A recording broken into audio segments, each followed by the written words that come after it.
تو آخری باب جو آپ نے پڑھا ہے اس کا تعلق کتاب الرد علی الجہمیہ سے ہے۔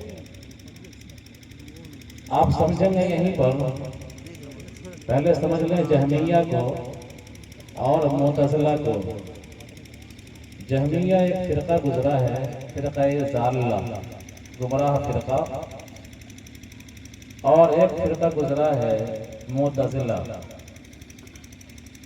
جہمیہ فرقہ کا بانی جہم بن صفوان ہے، اور اسی طرح معتزلہ فرقے کا بانی واصل ابن عطا ہے۔ یہ دونوں فرقہ عام طور پر اپنی عقل کو نقل پر غالب رکھتا تھا۔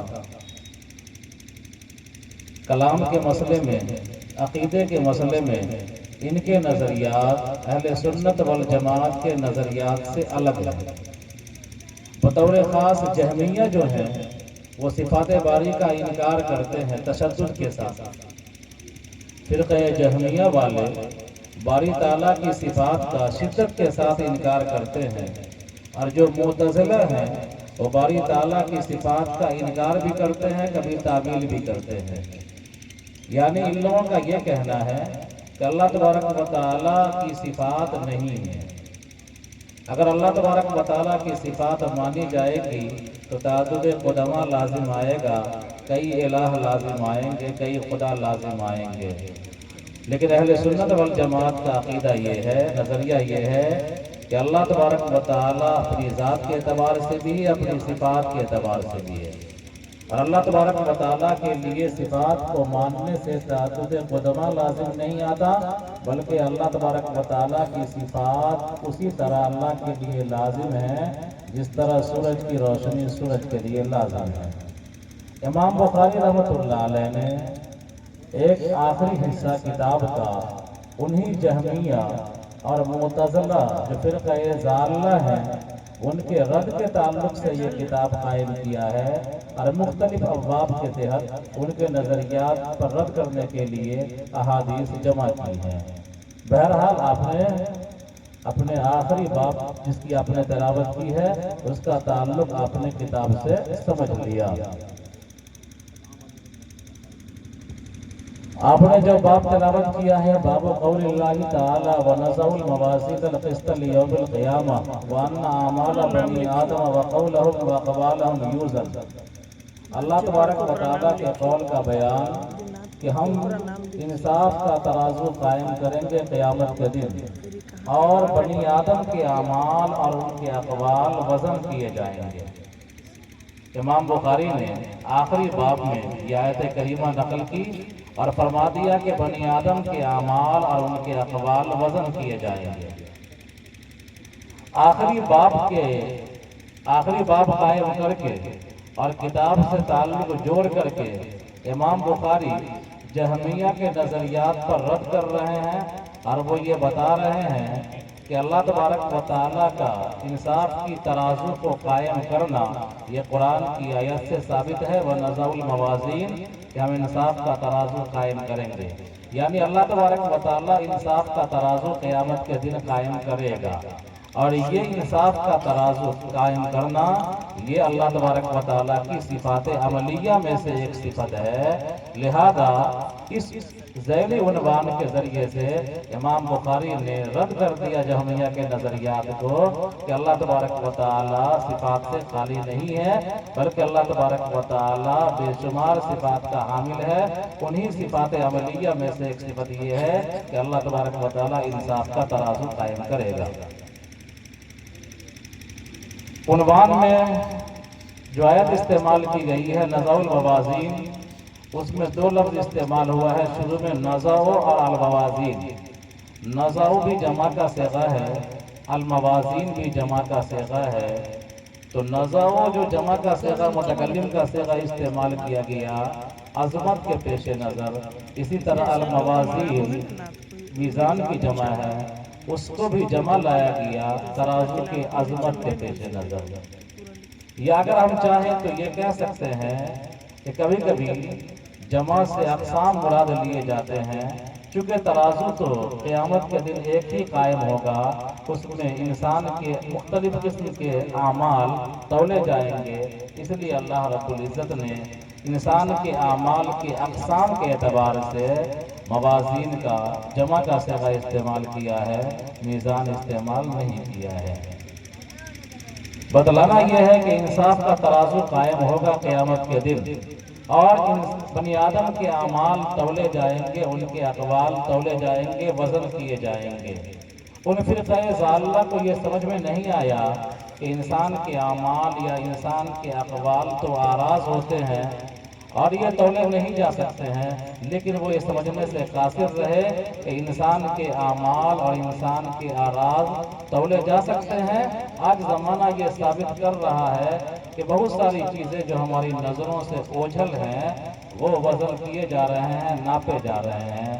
آپ کے جسم میں بخار آتا ہے، اس کو ناپا جا سکتا ہے، ٹیمپریچر کتنا ہے اس کو ناپا جا سکتا ہے، کسی چیز کو دیکھ کر کے دور سے اس کی پیمائش کی جاتی ہے، اونچائی کو ناپا جا سکتا ہے، ہواؤں کی رفتار کو ناپا جاتا ہے۔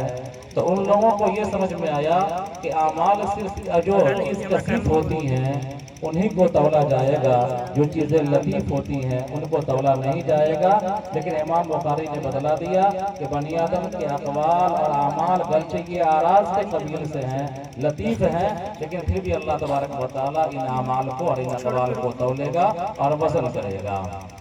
آگے دیکھیے، وقال مجاہد القسطاس والعدل بالرومیہ ویقال القسط مصدر المقسط فهو العادل واما القاسط فهو الجائر۔ امام بخاری کی آیت شریفہ ہے کہ قرآن کی آیت میں ایک لفظ آتا ہے تو اس کی تشریح بھی کرتے ہیں، لغت بھی بتلا دیتے ہیں۔ امام بخاری رحمۃ اللہ علیہ نے اس آیت کو نقل کیا وَنَزَعُ الْمَوَازِينَ الْقِسْطَ، اس میں قسط کا لفظ ہے، اور ایک دوسری آیت ہے قرآن کریم کی وَزِنُوا بِالْقِسْطَاسِ الْمُسْتَقِيمِ کہ تم سیدھی ترازو سے تولو، وہاں قسطاس کا لفظ استعمال ہوا ہے۔ تو قرآن کریم کی ایک آیت میں جو انہوں نے عنوان بنایا ہے القسط کا لفظ ہے، اور قرآن کی دوسری آیت میں قسطاس کا لفظ ہے۔ امام بخاری رحمۃ اللہ علیہ نے امام مجاہد کے حوالے سے نقل کیا کہ وقال مجاہد القسطاس والعدل بالرومیہ، مجاہد کہتے ہیں کہ قسطاس عدل کو کہا جاتا ہے رومی زبان میں۔ قسطاس بھی پڑھتے ہیں اور قسطاس بھی پڑھتے ہیں، قاف کا ضمہ اور قاف کا کسرہ دونوں پڑھا جا سکتا ہے۔ تو یہ کہہ رہے ہیں امام بخاری رحمۃ اللہ علیہ کہ قسطاس رومی زبان میں عدل کو کہا جاتا ہے، انصاف کو کہا جاتا ہے۔ وَيُقَالُ الْقِسْطُ مَصْدَرُ الْمُقْسِطِ، اور قسط کا جو لفظ آیا ہے اس کی تشریح آگے کر رہے ہیں۔ یہاں پر یہ سمجھنا ہے کہ اللہ تبارک و تعالیٰ نے قرآن کریم کے بارے میں فرمایا اِنَّا أَنزَلْنَاهُ قُرْآنًا عَرَبِيًّا کہ ہم نے اس قرآن کو عربی زبان میں اتارا ہے۔ امام بخاری رحمۃ اللہ علیہ اس آیت کو سامنے ان کے پیش نظر کیا نہیں ہے جس میں اللہ تبارک و تعالیٰ نے یہ وعدہ کیا ہے اور یہ ارشاد فرمایا کہ ہم نے عربی زبان میں قرآن اتارا، اور یہاں وہ یہ کہہ رہے ہیں کہ القسطاس یہ رومی زبان میں عدل کو کہتے ہیں۔ تو بتلانا یہ ہے کہ امام بخاری العدل بالرومیہ کا یہ کہہ رہے ہیں کہ یہ توافق لغات ہے، یعنی عربی زبان میں بھی القسطاس عدل کے معنی میں ہے اور رومی زبان میں بھی القسطاس عدل کے معنی میں ہے۔ اور ایسا ہوتا ہے دنیا کے مختلف زبانوں کو دیکھتے ہوئے پتہ چلتا ہے کہ ایک زبان کے الفاظ دوسرے زبان میں بے عینی استعمال ہوتے ہیں۔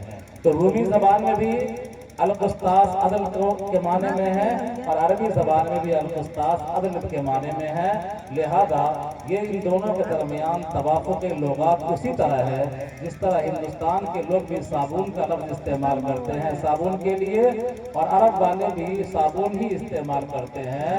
تو عربوں کی جو لغت ہے وہ ہندوستانی لغت کے مطابق ہو گئی، اس کو کہتے ہیں توافق لغات۔ دو زبانوں میں ایک ایسا لفظ جو دونوں زبانوں میں ہم معنی ہو، اس کو کہا جائے گا توافق لغات۔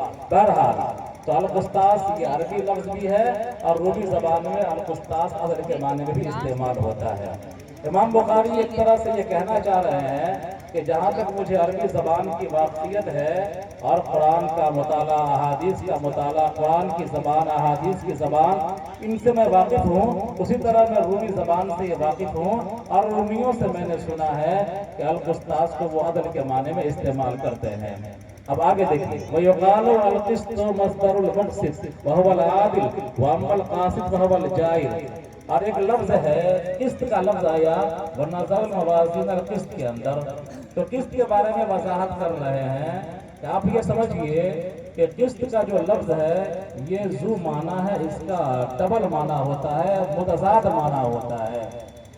اگر اس کو مانیں گے قسط یقسط قسطن، اس کا مصدر اگر قسط مانیں گے تو اس کے معنی ہوں گے عدل کے، اور اگر قسط یقسط قسطن فتح کے ساتھ اس کا مصدر مانیں گے تو اس کے معنی ہوں گے ظلم کے۔ قسط یقسط قسطن اس کے معنی آئیں گے عدل کے، اور قسط یقسط قسطن اس کے معنی آئیں گے ظلم کے اور جبر کے۔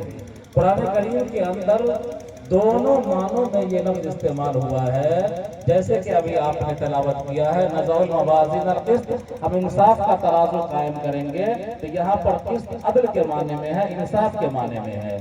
اور ایک دوسری آیت ہے، جو آیت آپ نے پڑھا ہوگا قرآن کریم کے اندر تلاوت کی ہوں گی آپ لوگ، وَأَمَّا الْقَاسِطُونَ فَكَانُوا لِجَهَنَّمَ حَطَبًا، کہ ناانصافی کرنے والے، ظلم کرنے والے لوگ جہنم کے ایندھن ہوں گے۔ تو وہاں پر جو قاسط کا لفظ ہے اسی قسط سے بنا ہے، تو وہاں پر وہ ظلم کے معنی میں ہے۔ امام بخاری نے بتلا دیا کہ قسط کا جو لفظ ہے یہ ذو معنی ہے، اس کا دو متضاد معنی ہوتا ہے۔ اس کا معنی کبھی یہ ہوتا ہے کہ جبر کا معنی، ظلم کا معنی، اور کبھی اس کا معنی عدل کا ہوتا ہے۔ لیکن اگر یہی قسط باب افعال پہ چلا جائے گا اور اس کا مصدر، اس کا اسم فاعل مقسط ہوگا تو اس کے معنی عادل کے ہوں گے۔ تو اقسط یقسط اقساط سے مقسط بنے گا تو اس کے معنی بھی عادل کے، قسط یقسط قسطن یہ مجرد ہے، اس کے معنی بھی عدل کے، اور اگر قسط یقسط مجرد اس کا مصدر قسط آتا ہے فتح کے ساتھ تو اس کے معنی آئیں گے جبر کے۔ تو قرآن میں قسط کا لفظ دونوں معنوں کے لیے استعمال ہوا ہے۔ امام بخاری نے لغت کی تشریح کر دی، اور ان کی عادت شریفہ ہے کہ قرآن کی ایک آیت کو نقل کرتے ہیں عنوان میں، اور اس میں اگر کوئی لغت آتی ہے جس کے بارے میں نشاندہی کرنی ہوتی ہے تو مختلف تابعین، تبع تابعین کے حوالے سے اس لغت کی تشریح کر دیتے ہیں امام بخاری رحمۃ اللہ علیہ۔ بہرحال آپ کے باب کی تشریح ہو گئی۔ یہیں پر ایک لطیفہ سنیے ٹھہر کر کے، حجاج بن یوسف کا آپ نے نام سنا ہوگا۔ حجاج بن یوسف کے پاس سعید بن جبیر رحمۃ اللہ علیہ کو لایا گیا، ان دونوں کے درمیان ڈائیلاگ ہوا، مکالمہ ہوا۔ حجاج بن یوسف نے سعید بن جبیر سے پوچھا ماذا تقول فی، کہ تم میرے بارے میں کیا کہتے ہو، تمہاری کیا رائے ہے؟ آپ جانتی ہیں کہ حجاج بہت بڑا ظالم تھا، اس نے تقریباً 20,000 سے زیادہ صحابہ کرام کو اس نے شہید کیا ہے، 1,00,000 سے زائد بے قصوروں کو اس نے قتل کیا ہے۔ حجاج بن یوسف نے بہت بڑا ظالم، لیکن تھا بہت بڑا ادیب، بڑا فصیح اللسان، عربی زبان کا ماہر۔ تو حجاج بن یوسف نے پوچھا سعید بن جبیر سے، تو سعید بن جبیر رحمۃ اللہ علیہ سے اس کو مخاصمت تھی، چڑ تھی، اس لیے کہ سعید بن جبیر ہمیشہ حق بات کہہ دیا کرتے تھے، علم اعلان ڈنڈے کی چوٹ پر کہا کرتے تھے۔ تو عام طور پر جب بھی ایسا موقع آتا ہے تو جو اس زمانے کے سربراہ بادشاہ ہوا کرتے ہیں تو اہل حق اور حق کو علماء سے وہ چڑتے ہیں، بغض رکھتے ہیں۔ تو سعید بن جبیر سے ان کو بغض تھا حجاج بن یوسف کو۔ اس نے پوچھا کہ ماذا تقول فی، کہ تم میرے بارے میں کیا رائے رکھتے ہو؟ سعید بن جبیر رحمۃ اللہ علیہ نے کہا انت قاسط عادل، انت قاسط عادل، کہ تو قاسط ہے، عادل ہے۔ لوگوں نے یہ سمجھا، حجاج کے درباریوں نے سمجھا کہ سعید بن جبیر رحمۃ اللہ علیہ حجاج کی تعریف کر رہے ہیں اور یہ حجاج کو عادل قرار دے رہے ہیں، انصاف پر قرار دے رہے ہیں۔ سب خوشی منانے لگے۔ حجاج غصے میں آیا اور کہا تم پاگل ہو گئے ہو، سعید بن جبیر نے میری تعریف نہیں کی ہے بلکہ مجھ پر تنقید کی ہے، مجھ کو جابر کہا ہے، ظالم کہا ہے، اور مجھ کو اس نے کافر قرار دیا ہے۔ پھر حجاج بن یوسف نے اس آیت کے حوالے حوالے سے امل قاسطون فکانوا لجہنم حطبا کہ سعید بن جبیر نے اس آیت کو سامنے رکھ کر کے میرے لیے قاسط کا لفظ استعمال کیا ہے، یعنی جابر کے معنی میں، ظالم کے معنی میں، تو اس نے مجھے کہا انت قاسطن یعنی انت ظالم کہ تو ظالم ہے۔ اور حجاج بن یوسف نے آگے کہا اس نے عادل کا جو لفظ استعمال کیا ہے وہ انصاف کے معنی میں نہیں لیا، بلکہ قرآن کی آیت ہے والذین کفروا بربہم یعدلون کہ جو لوگ کفر کرتے ہیں پروردگار کے ساتھ وہ اپنے رب کی برابری قرار دیتے ہیں۔ تو حجاج بن یوسف نے یہاں سے اس آیت کو سامنے رکھ کر کے میرے لیے عادل کا جو لفظ استعمال کیا ہے یہ کافر کے معنی میں، برابری کرنے والوں کے معنی میں، اللہ کے ساتھ کسی غیر کو برابر کرنے کے معنی میں استعمال کیا ہے، انصاف کرنے کے معنی میں استعمال نہیں کیا۔ اس لطیفے سے آپ سمجھ جائیں گی کہ قاسط کا جو لفظ ہے دو متضاد معنی کے لیے استعمال ہوتا ہے، انصاف کے معنی میں بھی اور ظلم اور جبر کے معنی میں بھی۔ اگر قاسط مصدر اس میں فاعل بنے گا قسط سے تو اس کے معنی آئیں گے ظالم کے، اور اگر مقصد اس میں فاعل ہوگا تو اس کے معنی آئیں گے انصاف کرنے والے کے اور انصاف کے۔ آگے دیکھیے حدثنا احمد بن اشکاب قال حدثنا محمد بن فضیل عن عمارة بن القعقاع عن ابي زرعة عن ابي هريرة رضي الله تعالى عنه قال النبي صلى الله عليه وسلم كلمتان حبيبتان الى الرحمن خفيفتان على اللسان ثقيلتان في الميزان سبحان الله وبحمده سبحان الله العظيم۔ ہم سے بیان کیا احمد ابن اشکاب نے، وہ کہتے ہیں ہم سے بیان کیا محمد ابن فضیل نے، اور وہ عمارہ ابن قعقاع سے نقل کرتے ہیں، وہ ابو زرع سے نقل کرتے ہیں، وہ ابو ہریرہ رضی اللہ تعالیٰ عنہ سے نقل کرتے ہیں۔ انہوں نے کہا کہ نبی کریم صلی اللہ علیہ وسلم نے ارشاد فرمایا دو کلمے رحمان کو محبوب ہیں، زبان پر ہلکے پھلکے ہیں، میزان عمل میں بھاری ہیں، سبحان اللہ و بحمدہ سبحان اللہ العظیم۔ یہ آخری حدیث کا ترجمہ آپ نے سنا۔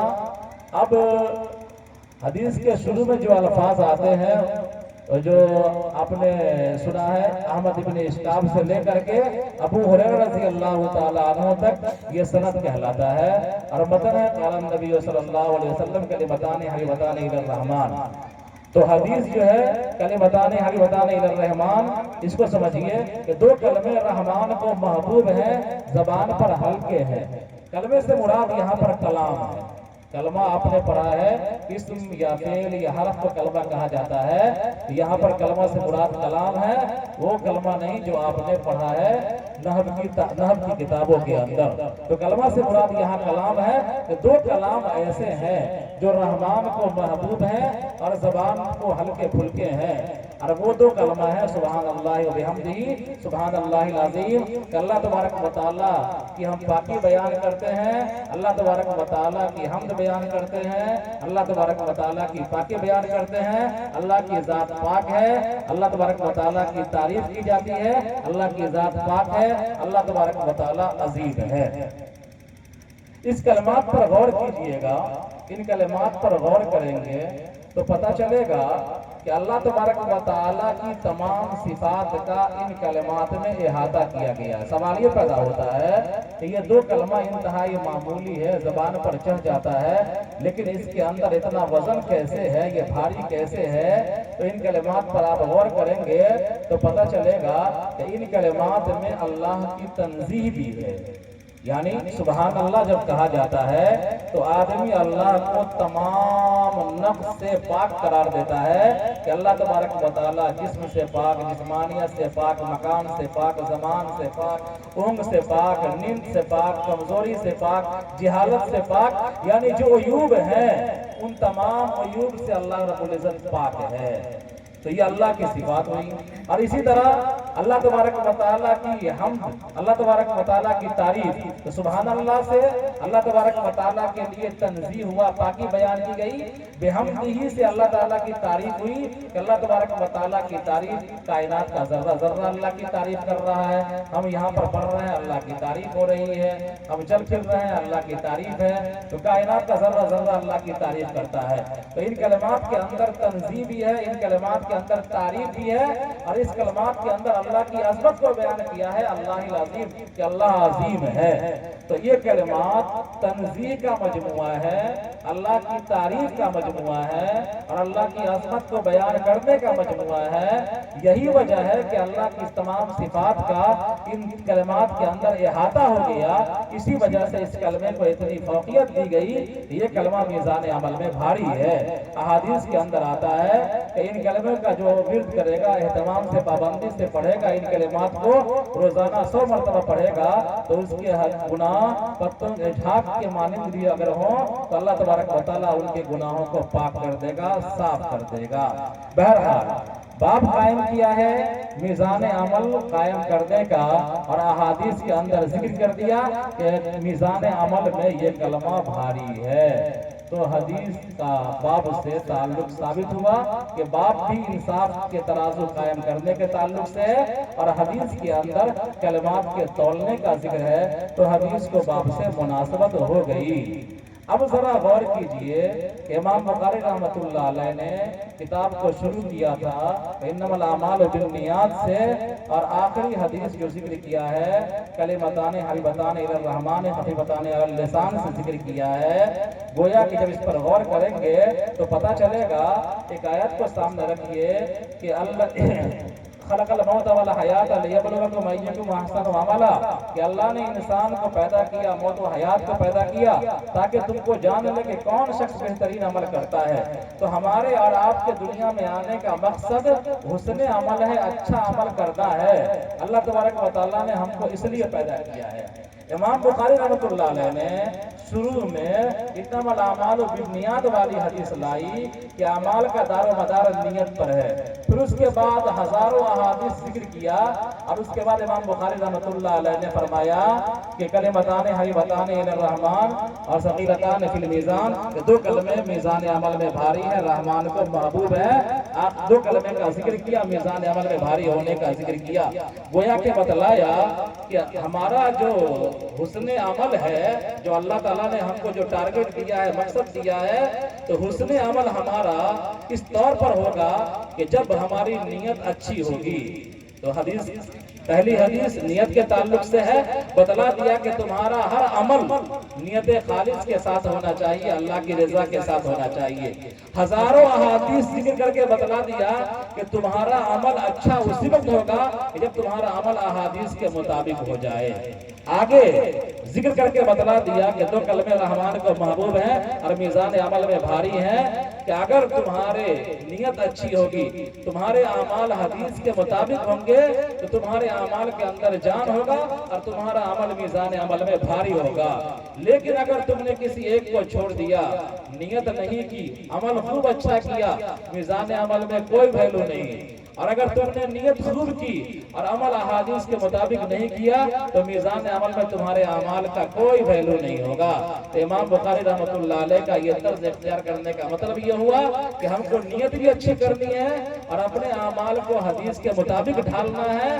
نیت اچھی ہوگی، اعمال حدیث کے مطابق ہوں گے، تب جا کر کے ہمارے عمل کے اندر جان آئے گی اور ہمارا عمل میزان عمل میں بھاری بنے گا انشاءاللہ۔ دعا کریں کہ اللہ تبارک و تعالی ہم سب کو ایسا عمل عطا فرمائے جیسا عمل کا مطالبہ امام بخاری نے اشارتاً کیا ہے۔ اللہ تبارک و تعالی ہم سب کو حسن عمل کی توفیق عطا فرمائے۔ ایک اور بات سمجھ لیجئے، امام بخاری کتنے ذہین تھے اور ان کا حافظہ کتنا قوی اور مضبوط تھا کہ امام بخاری کے ہزاروں استاد ان ہزاروں اساتذہ کرام میں سے جو آخری استاد ہیں، ان کا نام ہے احمد ابن اشکاب۔ احمد ابن اشکاب یا احمد ابن اشکاب، امام بخاری کے ہزاروں اساتذہ۔ کہاں امام بخاری بخارا کے رہنے والے، کہاں کہاں سفر کیا، پورا ایشیائے کوچک کا خطہ آپ نے سنا تھا، بخاری کی پہلی تقریر میں آپ نے سنا تھا، مصر وغیرہ سب کا سفر کیا، ہزاروں اساتذہ سے قصد فیض کیا، لیکن ان کو اپنا آخری استاد کا نام بھی یاد ہے اور امام بخاری رحمتullah علیہ نے بخاری شریف کو جو ختم کیا اور اس میں جو سند نقل کیا اور جس استاد کی روایت کو نقل کیا وہ استاد ان کے آخری استاد ہیں. تو بخاری کی آخری حدیث بھی ہے اور امام بخاری اس کے جو راوی ہیں احمد ابن اشکار امام بخاری کے آخری استاد ہیں. اس سے اشارہ ہوتا ہے کہ امام بخاری رحمتullah علیہ کتنے قوت حافظہ کے مالک تھے, کتنے ذہین تھے. اور ہمارے اور آپ کے لیے بھی عبرت ہے کہ استاد تو استاد ہوتا ہے. اتنی مقدس اور عظمت کی والی کتاب کی آخری روایت انہوں نے اپنے استاد سے نقل کیا. اللہ تبارک و تعالی ہم سب کو حسن توفیق سے نوازے. آپ مبارکبادی کے مستحق ہیں ہماری طالبہ کہ جنہوں نے پورے سال محنت کی اور بخاری شریف کا آخری درس آپ نے میں شرکت کر کے آپ نے فضیلت حاصل کی. اللہ تبارک و تعالی آپ کے پڑھنے لکھنے کو قبول فرمائے اور ہماری مختصر سی محنت کو قبول فرمائے. اب آگے کی کارروائی انشاءاللہ قاری حسنین صاحب چلائیں گے.